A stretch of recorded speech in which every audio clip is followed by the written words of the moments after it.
आई देखी आजकल गांव जवार में कहीं देखते बानी जौन पियकड़ बाड़ा सु उ कहू के मान के नहीं खेसु जब पी लिए तो पूरा रोडे खरीद लगे तो सरकारे बदल दिए सु आ पी पी के गांव में जाके मार बेटी बहन के केहू के सारा समाज के उल्टा सीधा बात गाड़ी देता सु वही लोग पे एगो गीत बा कितना बढ़िया प्यारा गीत बा सब्सक्राइब लाइक कर दे तनी शेयर लाइक कमेंट कर दे।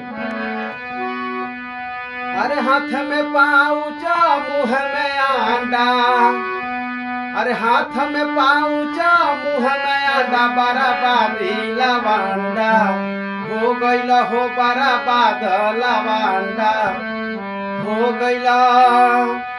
हाथ में पाउच मुंह में आंडा, बराबाद लवांडा हो गइला। हाथ में पाउच मुंह में अंडा, बर्बाद लवंडा हो गइला। अरे पी के पाउच करे लड्डू घाउज, पी के पाउच करे लड्डू घाउज, हुकाई से ठंडा हो गइला हो पिटाई से ठंडा हो गइला।